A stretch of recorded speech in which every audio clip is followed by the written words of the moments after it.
Swayam Prabha. Digital India. Educated India.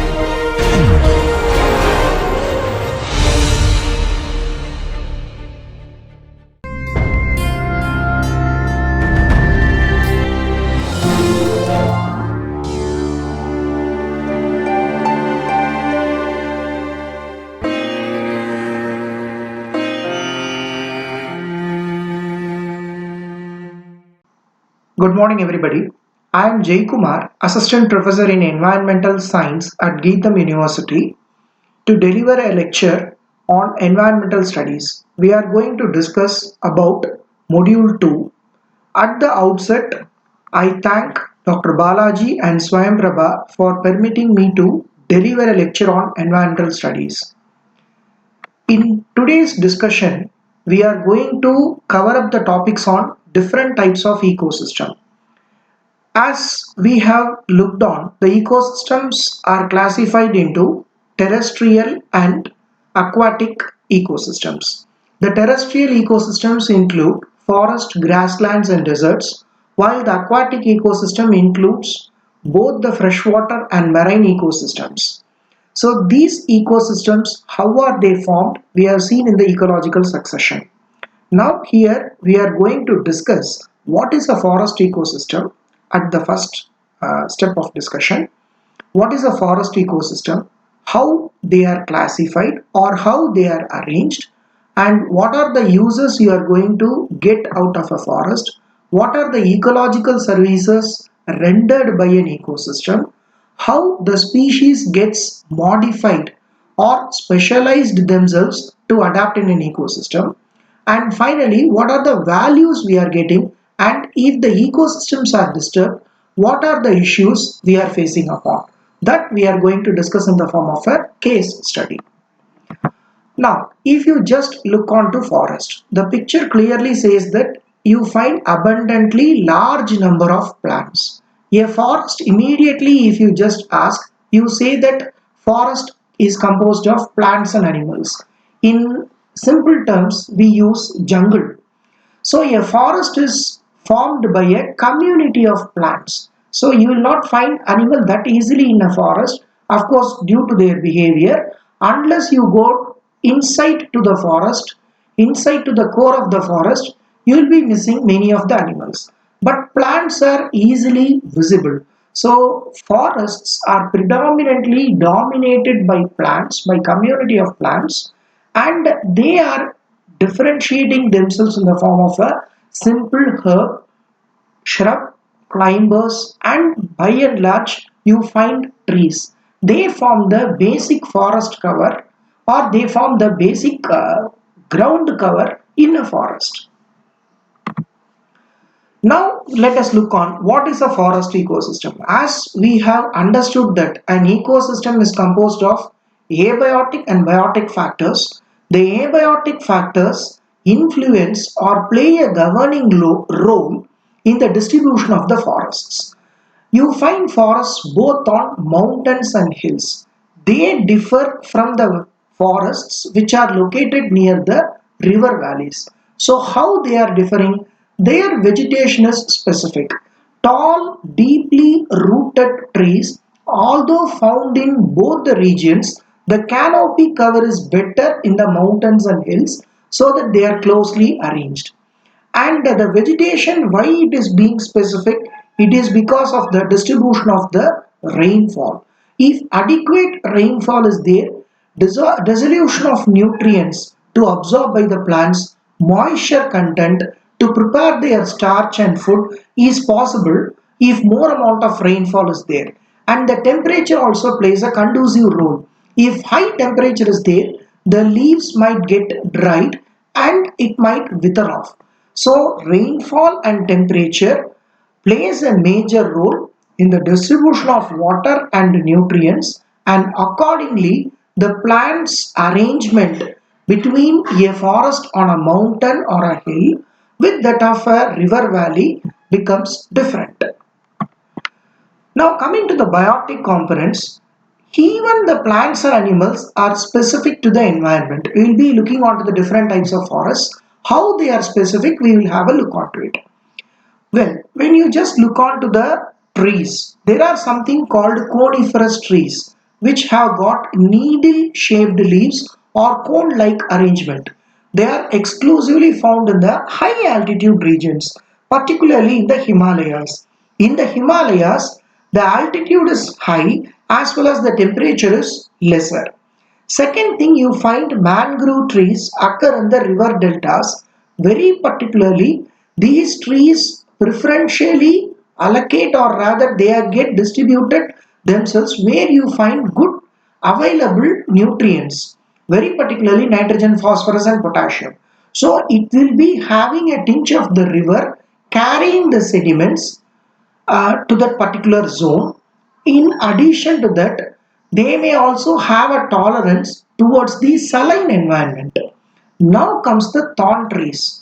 Thorn trees are found only in the arid regions because the water level is very less and the nutrient dissolution is also comparatively poor that of the coniferous forests or any other rainforests. So the plants have to have modifications and they grow like in the form of thorns. So they have to manage and conserve water.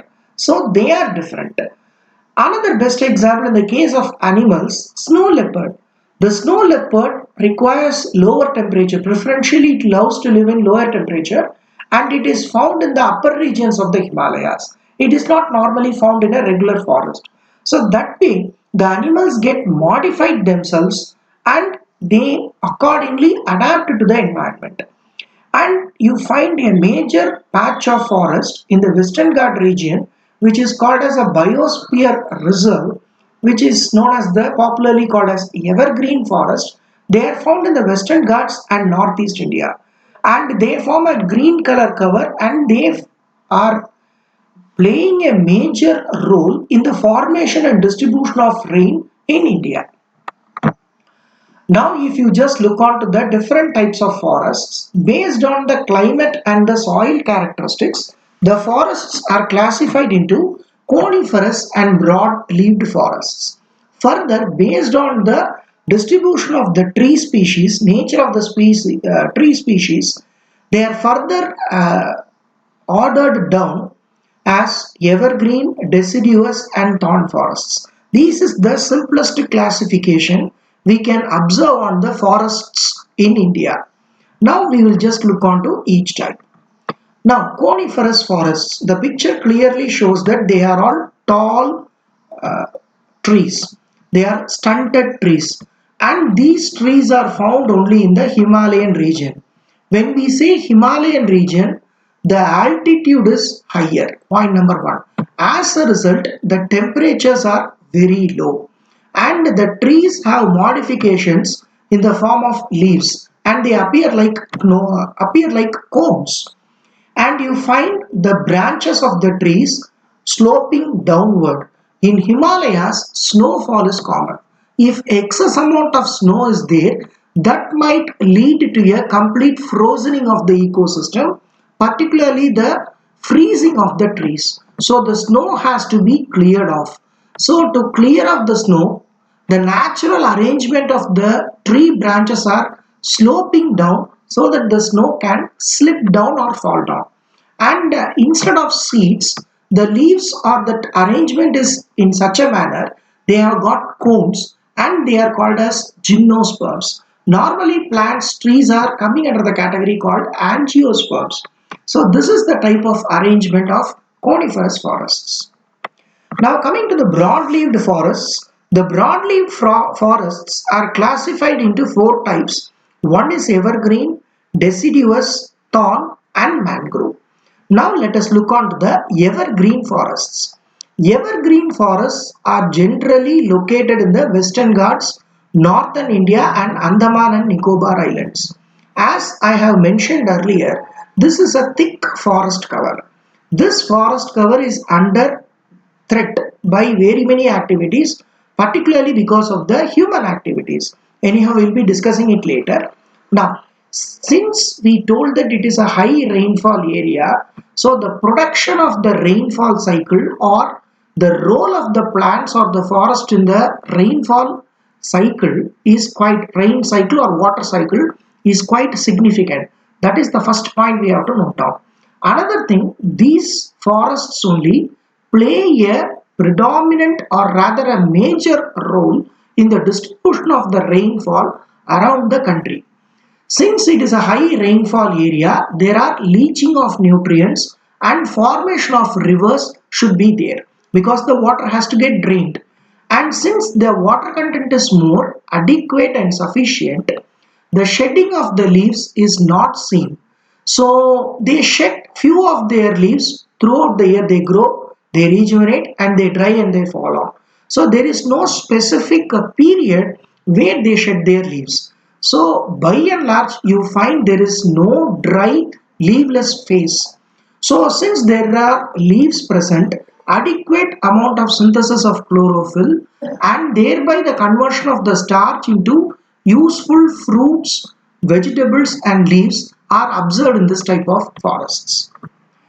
Now, since this is a rich forest with good amount of rainfall, you find stunted, stunted trees growing high.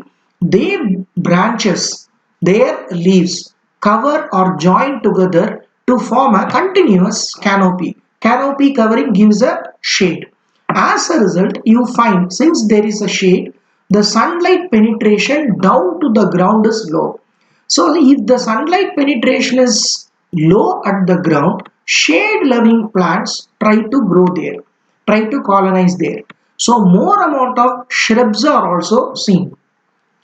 If shrubs are seen, the animals can easily hide there.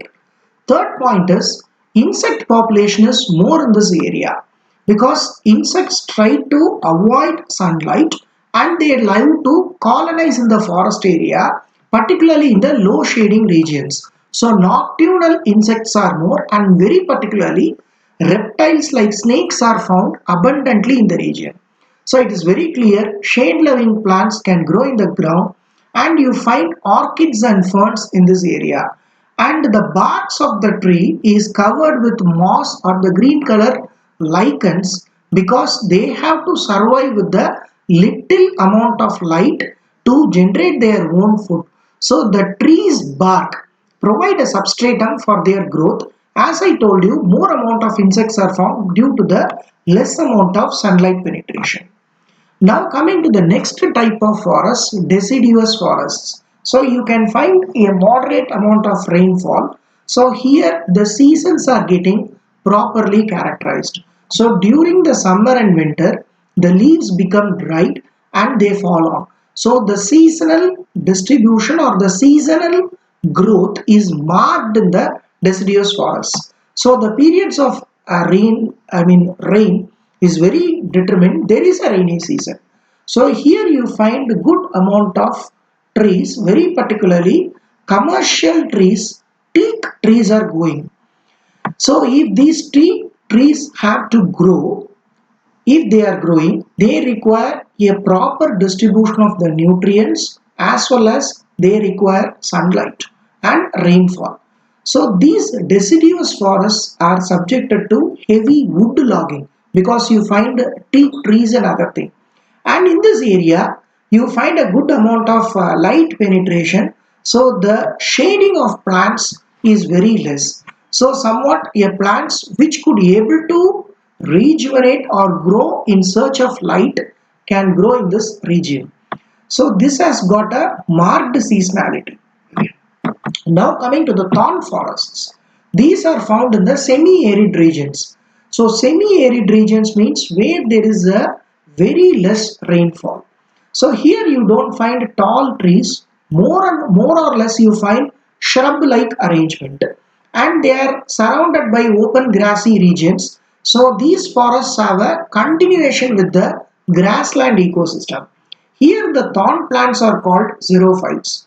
When we speak on the thorn plants, the best example is cacti. It has got an arrangement of leaves modified in the form of thorns. Why they are modified into the form of thorns is during the process of photosynthesis as well as transpiration. I can strictly say that during transpiration process, water evaporation is same.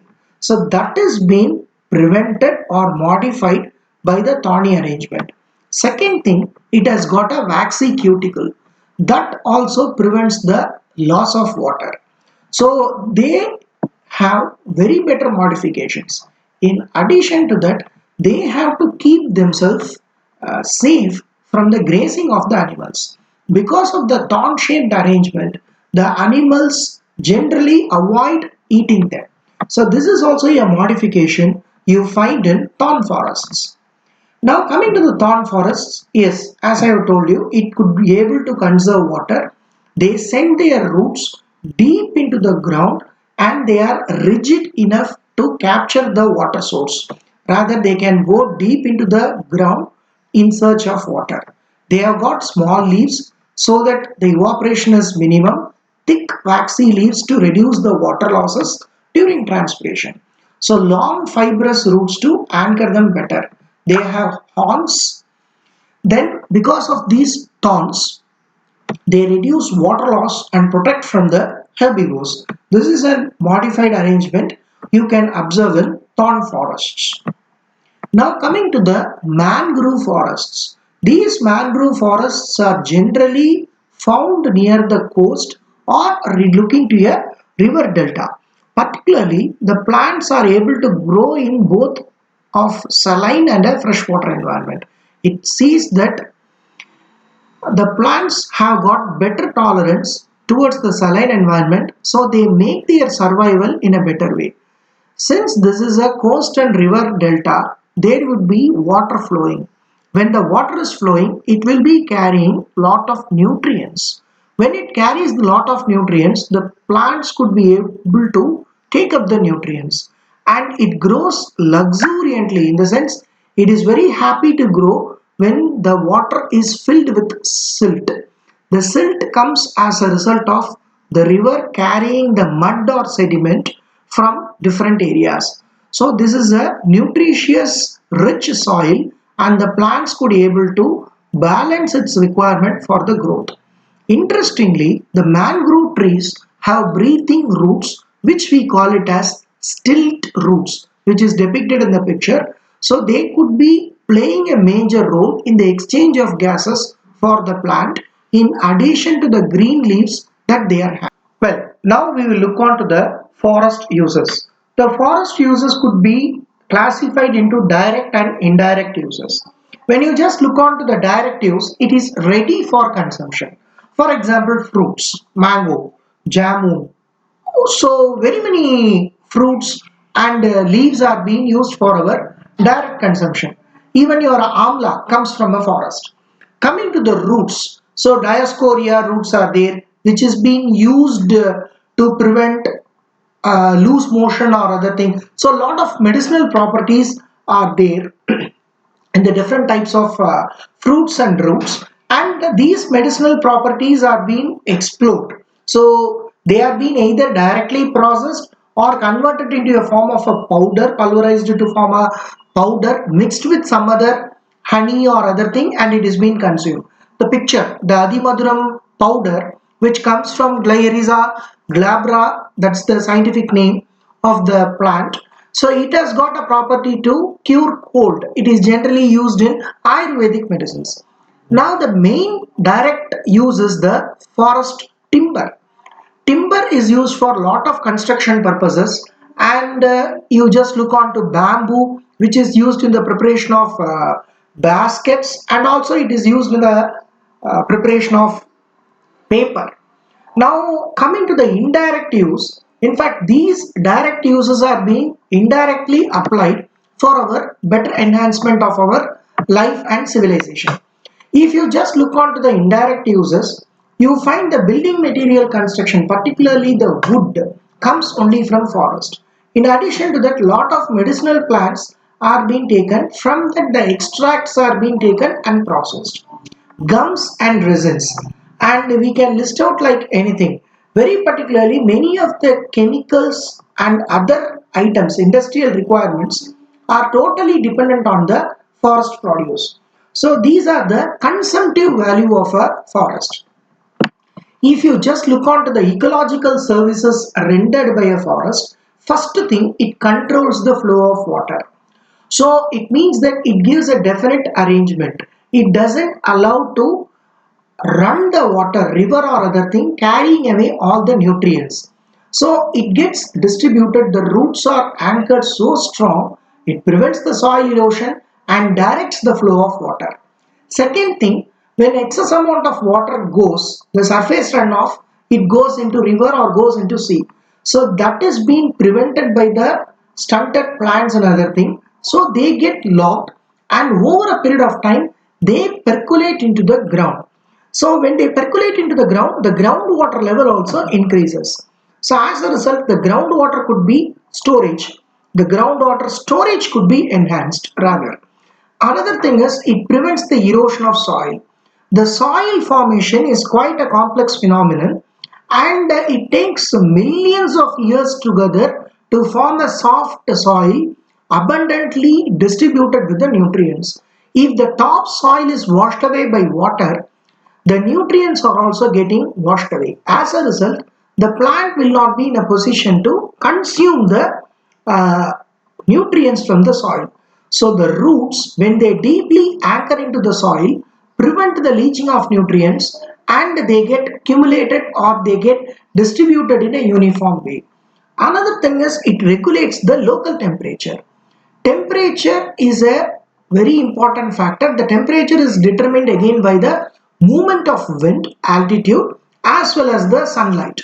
So when temperature has to be regulated, it should keep the surrounding as well as the inside environment cool. So the temperature is kept cool, the surrounding environment is kept cool because of the release of not only the oxygen and other thing, distribution of rainfall. And I told you, this plants or rather the forests play a major role in the rain cycle. So the temperature and the rain cycle are interrelated. Another thing is they absorb carbon dioxide and release oxygen. This is a very common phenomenon explained everywhere. Here what important to be noted is the excess amount of carbon dioxide released from the industrial or any other sources are sequestered. Sequestered means they are locked up and it is being converted over a period of time into starch and fruits. So that way the waste carbon dioxide that is being given off is beautifully positively converted and locked up. So thereby it avoids the increase in the greenhouse gas level. Another thing, through forests you can introduce newer varieties and you can genetically transform them into new varieties where they are more resistant. In fact, hybrid varieties with good resistance can be experimented with the wild varieties found in the forest. By and large, medicines comes from the wild plants. Most of our Ayurvedic medicines, most of the natural medicines, even the allopathic medicinal extracts, the extracts to prepare the pills come only from the plants. Now, if you just look on what are the threats to your forest ecosystem, you find a variety of uses. Today, you find lot of threats. First thing is timber felling. Timber, wood is used for construction and for a lot of industrial purposes. For constructing a house or apartment, without wood, it doesn't take a shape. Another thing, if you clear the forest, many of the sensitive species survival is put into a question. Very particularly, there are birds which build nests in a tall trees or other thing to keep itself safe from the predators. So, particularly hornbills or other thing. These birds have lost their natural habitat of these trees because of timber felling and their survival is put into a question. So their survival rate is less and they are pushed to a endangered category. Now, this depletion of forest resources is happening with the consumption. It can be identified or it can be said that overconsumption happens because of the high demand. So when the demand increases, the demand is increased because of the high population level. So as a result, overconsumption. As a result, there is a depletion of forest resources or conversion of small patches of forest into agricultural land. As a result, you find a decrease in forest cover, and it has been estimated that from 33% to 9% is the decline of forest cover observed in the globe and also it is same thing is witnessed in India. So when you just, if the forest cover is declining down, what is the result? So you find an unprecedented monsoon, or there is no rainfall, or an uneven distribution of the rainfall in the area. Another important thing is patches of forests are cleared, and that process we call it as forest fragmentation. They comes in bits and pieces. This forest fragmentation happens due to mining. A particular patch of the forest might contain good mineral value, and those minerals are mined in that area. To extract the minerals, the vegetation cover is cleared. As a result, the forest becomes a small fragmented patch in the large area. Then they also construct buildings, which we have told, and also they construct dams. What is the purpose of a dam? The dam is to supposed to store water. If a river flows inside the forest and if the water is getting wasted, the good logical idea is to construct a dam. In the event of constructing a dam and to establish a hydroelectric project, large patches of forests are cleared. So that leads into forest fragmentation, movement of animals is getting restricted, and also it leads to man-wildlife conflict. So these are some of the threats you find in a forest ecosystem. Well, moving to the next type of ecosystem, that is the grassland ecosystem. As the name indicates, it includes grasses. Since the rainfall is very low or a restricted rainfall makes the distribution of the plants to grow in a small manner. So herbs or small grasses can only be seen in this ecosystem. And moreover, the soil depth and the quality is also poor. The nutrition is found at the top layer of the soil itself, so that the grasses can colonize there. If the water and the nutrients are present in the lower layer of the soil, sending the roots to capture them is an issue. So the topography itself makes it to be specific for the arrangement of the herbs or grasses. They are quite seasonal in appearance. If they are seasonal in appearance, in the sense during a rainfall there is a green flourish of the grass, during the summer they get dried and withered off. Again, once the rain comes, it again grows. So the marked seasonality makes the distribution of the plants. Another thing, the grasslands are by and large or majorly fixed as pastures. Pastures in the sense used for feeding for the livestock. So animals, particularly cattle, graze over this region to consume food from that particular place or a grassland. They feed on the grasses. So by and large, grasslands act as a livestock feeding ground. Now, if you just look onto the different types of grasslands in India, we find three types. One is Shola grasslands, Himalayan pasture belt, and find Terai. So these three types of grasslands in India cover the major grassland pattern in the whole nation. Shola grasslands are found in Western Ghats. So I have mentioned that this Western Ghats is a very important biosphere, and close down the hill slopes these Shola grasslands are found.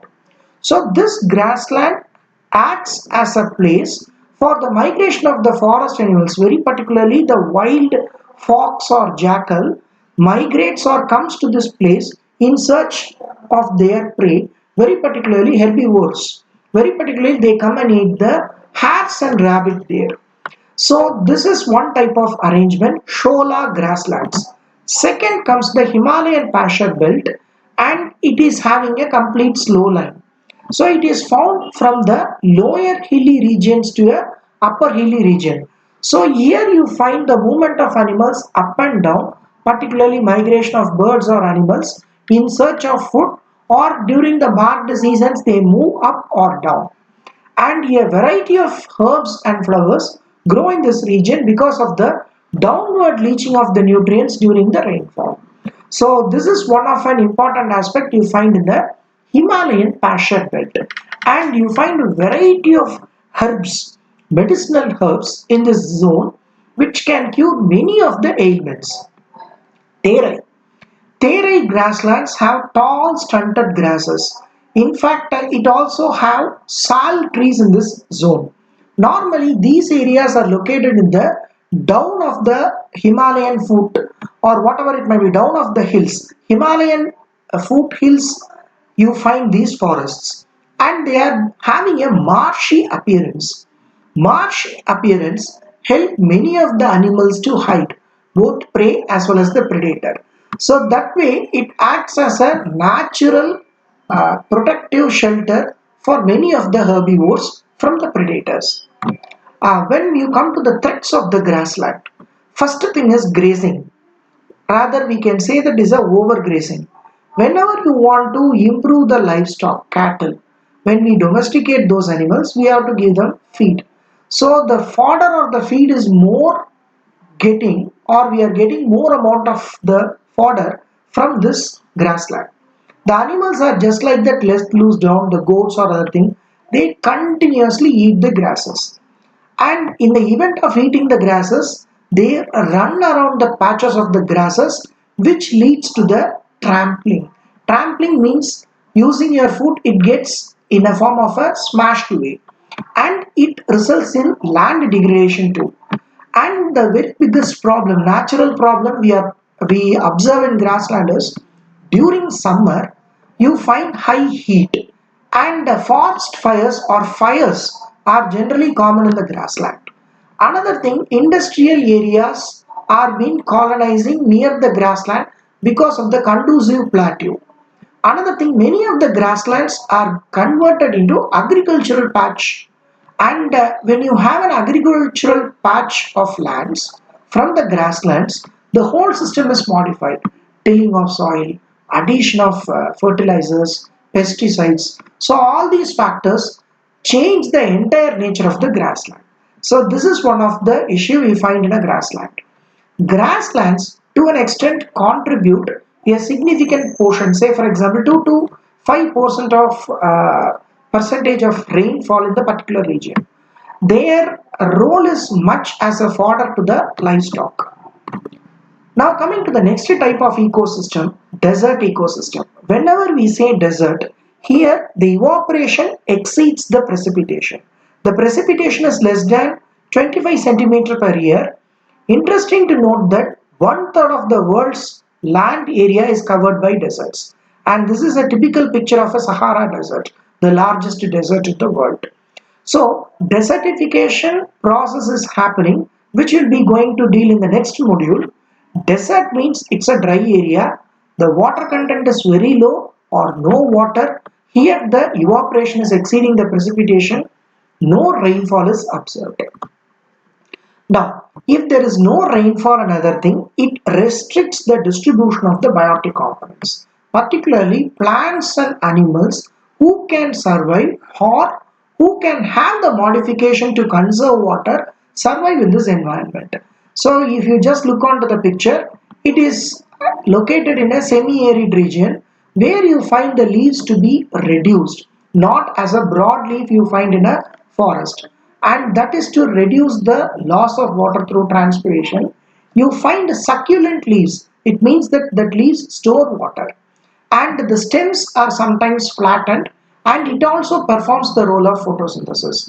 It has got deep root, which allows the root system to go deep into the soil to tap the groundwater, and also a waxy cuticle, which are some of the modifications we have seen earlier. In addition to the desert animals, they have got thick outer coverings which can prevent the water loss. And they generally live inside the burrow. So where the humidity is better, a cool environment could be maintained. Desert soil is good in nutrients. The only problem is absence of water makes that soil to be unfit for the growth of any of the plants and the dissolution of the nutrients and giving the nutrients to plants. Now, desert ecosystem indicate that there is no water, and over a period of time, if you clear any of the agricultural lands or any other forest ecosystem, desertification process is going to gradually take up on. That is an important message that the desert ecosystems give us.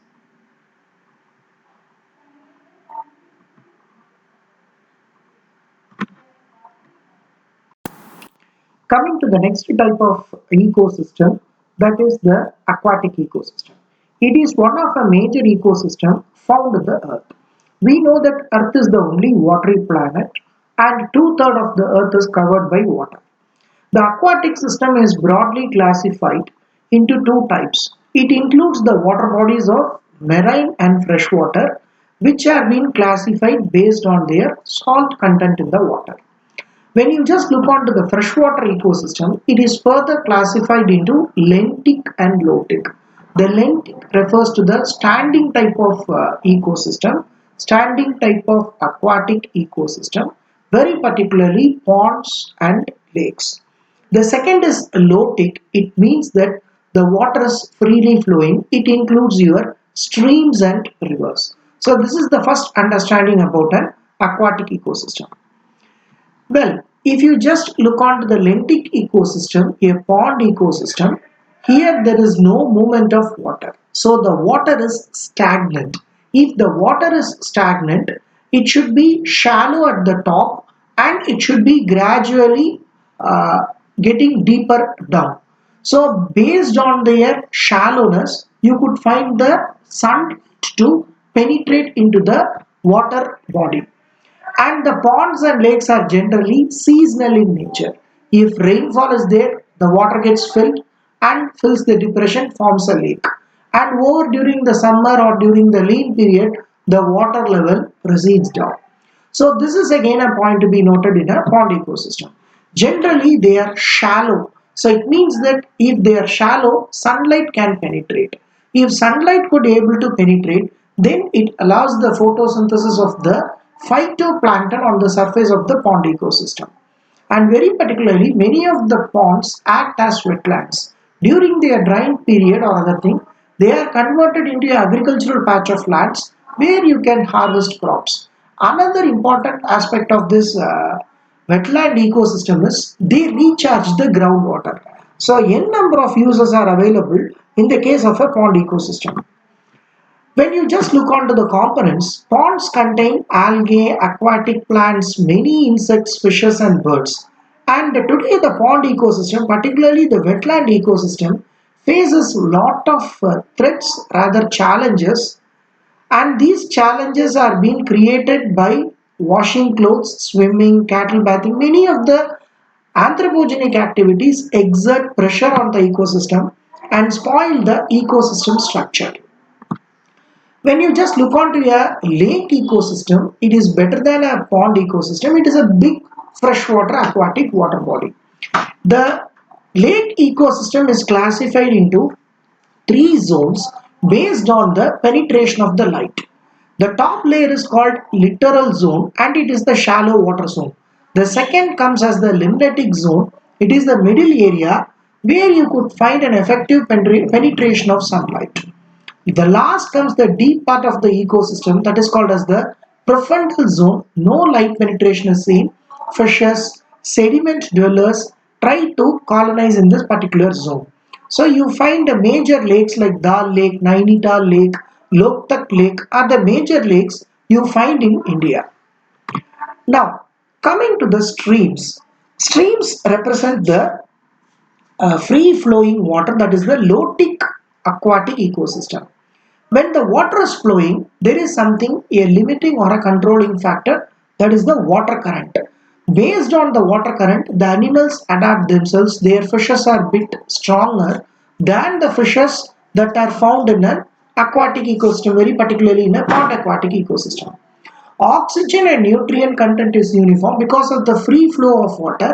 It enhances the turbulence of nutrients and improves the dissolved oxygen levels present in the stream.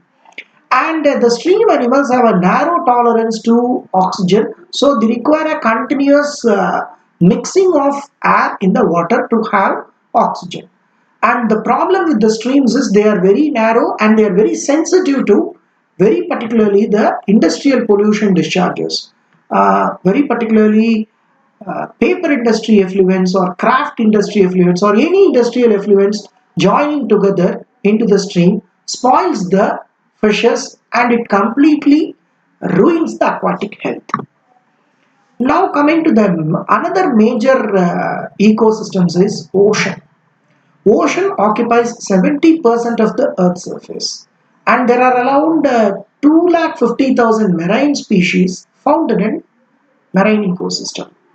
The major function of an ocean is it acts as a sink for carbon dioxide. Carbon dioxide dissolves in the ocean and form carbonates and bicarbonates. So it regulates the carbon level. Another thing is, since it regulates the carbon level, it plays an important role in the biogeochemical cycle and cycling of nutrients, particularly carbon and phosphates. Another thing, because of the oceans, you could find the temperature of the earth to be regulated. It keeps the environment cool. And another important thing which we have to look onto the ocean ecosystem is it is playing a major role. About 60% of the rainfall cycle is acted through the ocean ecosystem. When you just look onto the ocean ecosystem, you find two major zones. One is the coastal zone, which is relatively warm, humid because of the temperature and high productivity, and you find the nutrients are also to be higher. We particularly find in the shore.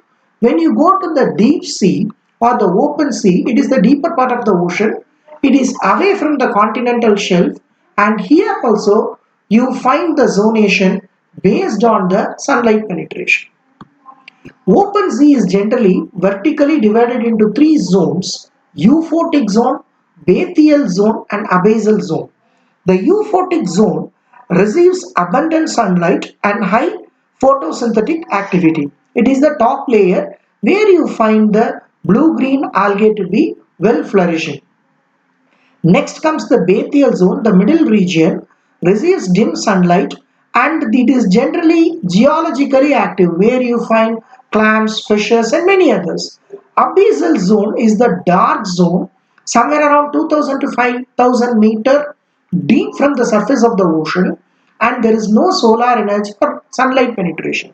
It is the complete dark zone you find in an open sea. Coming to the next type of ecosystem is an estuarine ecosystem. So it is a merge of freshwater and a marine ecosystem. So it is partially a coastal area where the freshwater and the salt water meet and merge. So here the organisms should have modifications or have adaptations to tolerate both the marine as well as the freshwater stresses. In marine the salt levels are more, in a freshwater it is very less. So the fishes have to develop the salt tolerance. Second thing, they should have the dissolved oxygen tolerance. So the dissolved oxygen in a freshwater ecosystem is comparatively more than that of a marine environment, and it is interfered with lot of additional inorganic elements. So estuarine zone or estuarine ecosystem is actually a transition zone, and it is affected by and large by the tidal action. So there is a constant mixing of nutrients, and the seasonal, diurnal and monthly variations are well established in this zone. That is a point to be noted. Second thing is, many of the fishes from freshwater travel to ocean, or from ocean they travel to freshwater for breeding. So they act as a breeding ground, and it is called as anadromous and catadromous migration respectively. It has been said. And another thing is, the organisms have to develop a good tolerance to temperature and salinity, and so it is called eurythermal or euryhaline. Tolerance towards temperature, we call it as eurythermal. When it has to develop a tolerance to the saline content, it is called as euryhaline. Another thing, estuarine zones are generally put to pollution pressures, very particularly plastics. So this is a point to be noted. And estuarine region, you find a good productivity, in the sense good productivity in the kind of plants, particularly mangrove forests, and they contribute again for the rainfall cycle. So this is an advantage of an estuarine ecosystem. Till now we have studied about the, we have just looked on to a, given a thought to the different types of ecosystem, both terrestrial and aquatic. Now coming to a case study of the ecosystem. We will take one case study, that is the inland wetlands. Inland wetlands. Wetland means it is an area filled with water, wet land. And these wetlands have got lot of usefulness. They act as a source of uh, recharging ground for drinking water. Point number one. Second thing, they harbor lot of birds and animals. They provide a habitat. Third thing, they can be converted into an agricultural land during the lean period. It regulates the temperature of the local environment. Constant mixing of nutrients, rainfall formation or the cloud formation in a local environment is supported by the wetlands. Today, many of the wetlands are at brim of extinction, and a study has been conducted by the Ministry of Environment and Forests along with the support of United Nations Development Program. They conducted a large project during the last decade, and they examined which are the wetlands are in threat. And one component that is being studied in the inland wetlands of India is to determine the contamination level. Very particularly the heavy metals, you know that heavy metals are considered to be toxic at high doses. Heavy metals, for example, lead, cadmium, copper, zinc. Copper, zinc are although considered to be essential elements, if their levels exceed, then it becomes toxic. So fishes present in the inland wetlands act as a suitable indicator to represent the contamination status of the wetlands. So this is again related with our ecosystem hierarchy. You have seen that fishes occupy the top of the food chain in an aquatic food chain. Finally, in an aquatic environment, they are virtually found. Their major ecological role in aquatic food webs, they carry the energy from lower to a higher trophic level. And fishes illustrate a good relationship. They have got the ability to accumulate the metal contaminants to its endpoint. Fishes are easy to handle and study. They have got a nutritional value. Fishes are particularly cultured in many of the wetlands, and they are being reared and sold to the public. So if it is sold to the public, if public consumes a contaminated fish with metals, definitely it can induce health issues, health ailments. And comparing to any other aquatic organisms, fishes are found to be a feasible animal or an organism for testing the heavy metal contamination. So the picture shows a mother katla which weighed somewhere around 72 kgs, 60 to 72 kgs. That is the picture where the fisherman has caught the mother katla. Katla is one of the fish by and large cultivated or promoted in many of the wetlands of India. Now, when we just look only onto the lead contamination, well, how this lead contamination is being established, they collected the fishes. They dissected the fishes, removed the flesh part and as well as the internal organs. And this graph exclusively illustrates the lead contamination in the fishes that have been collected from the various wetlands of every state of India, and select wetlands we have just given, select states we have given. If you just look on lead, before coming to the source of the lead, these fishes have been collected and these fishes have been taken to the laboratory. Their respective organs are removed and they have been used some chemicals, very particularly they have been digested with acids and looked for the metal contamination using a specific instrument called atomic absorption spectrophotometer. After analysis, they found the lead levels. Lead levels in ppm, in the sense, if you take 1 kilogram of the fish, how many milligrams of lead is present in the tissue? That is what people have examined. And you find the lead contamination to be uniformly or more or less found in all the states of India. What does that indicate? So most of the wetlands are contaminated with lead. Now if you just look on to the lead levels, how? It is because of the transportation or the domestic sewage discharge or any other solid waste dumping activity has happened. It has clearly illustrated that fishes collected from Tamil Nadu and Uttar Pradesh had high levels of lead and followed by Assam and Gujarat. So this indicates that these are industrially developed states, I can say. So there still you observe discharge of lead into the wetlands through various industrial sources. So this gives an alarm. Another point is the WHO recommends that the maximum permissible limit is only 1.25 milligrams per kilogram of a fish. Most of this have exceeded and it appears to be doubled up.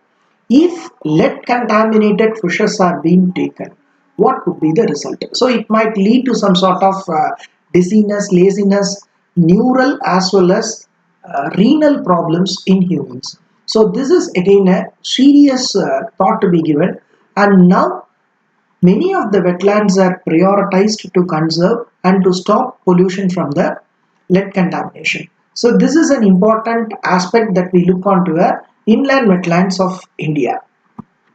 Another thing is now since it touched the fishes, which species are more contaminated? I have just projected a picture. One is Heteropneustes fossilis, then is Ureochromis mozambicus, that is your tilapia fish, Channa punctatus and Channa striatus, they are the snake head fishes. All these fishes have a carnivorous diet.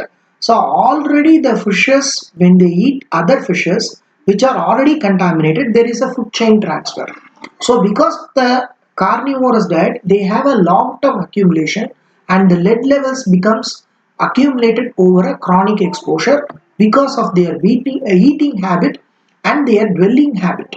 So this again explains your bioaccumulation and biomagnification phenomenon which we have discussed.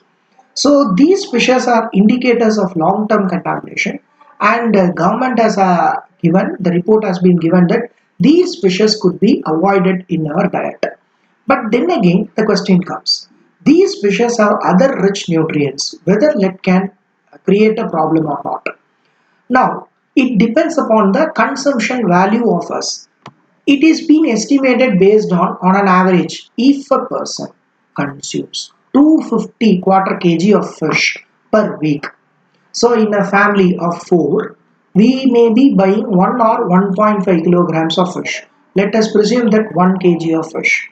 For all the members, 250 grams is being distributed. Let us presume that 250 is on an average. Maybe somebody might take 350, somebody might take 125. That's a different story. Let us presume that if an individual in a family consumes 250 milligram, that is quarter kg of fish, what happens then? The levels are to be monitored. But although the levels are not indicative of any poisoning, if you take continuously consuming these fishes over a period of time, there are chances of accumulation of metals in the humans through food chain, and it can give back to or it can relate to a health impact. Very particularly, neural or any other renal damage can happen. Not only lead, other metals like cadmium, chromium are also have to be addressed. In fact, those levels were also above the statutory limits given by WHO and FAO. So these species are more contaminated. Now, the simple question comes, what are the reasons for its contamination? So what we can understand from it? See, during the last decade, you find there is a large failure of monsoons or unprecedented monsoons, or it is not having a proper distribution. So comparing to the last 2 decades, the decade 2000 to 2010 or 2002 to 2012 was a time where India experienced a good drought. Drought was considered to be many places which are not drought prone are mapped, and they are said that this is the disaster prone zone, very particularly drought prone zone. And because of that, the contaminants got concentrated in the aquatic environment, and the fishes have got a ready availability, or the bioavailability of the contaminants to the fishes became far better. Second thing, the industrial growth and the colonization, and everywhere most of the wetlands have been started occupying by the people or they got converted into an apartment plot. As a result, lot of solid waste disposal activities are seen, and because of that, during the heavy rainy season or flooding of rains, many of the people suffered from the disaster of flooding. Their apartments got submerged. Enough trouble it happened. The best example is the rains that occurred in Chennai during the last 2 years. Another thing is industrial effluent discharge. Industrial effluents in the sense any effluent, let it be from the paper industry or from a foundry industry or from a textile industry, all these effluents are comfortably drained into many of the wetlands. In addition to that, vehicular emissions. If you just look on to the number of vehicles or the vehicle population on the road is very high in India. As a result, it has not only resulted in air pollution, the air pollute contaminants gets drained due to rain into the inland wetlands. So vehicular emissions are also to be accounted for the contamination. So the case study very clearly illustrates that ecosystems are very sensitive. These sensitive ecosystems offer a lot of uses and services to human, not only for human, for every living organisms. In the sensitive ecosystems, let it be a terrestrial or aquatic ecosystem, their services to maintain the global stature is fantastic, which is appreciated. Unfortunately, these services are ignored and it is being exploited for our human causes for the best reasons. So, exploitation of these resources, very particularly these ecosystems, has led into a serious trouble. That is what been explained in the case of wetland contamination, and in turn, it has resulted the fishes are contaminated, bioaccumulation, biomagnification phenomenon is happening, and as a result, the lead levels, cadmium levels are increasing through various reasons which we have just discussed before. Let it be failure of monsoons, concentration of the contaminants, industrial effluent discharge, conversion of the wetlands into apartments or plots, whatever it might be, that has resulted in a serious issue of metals and that is being reflected in the case of fishes. If we are consuming these fishes, not only humans, other aquatic animals and birds are being affected.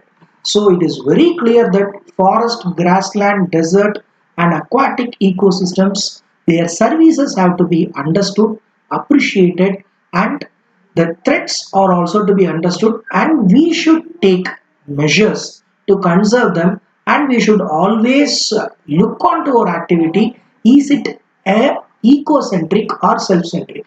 That is the message we are taking home from the ecosystems.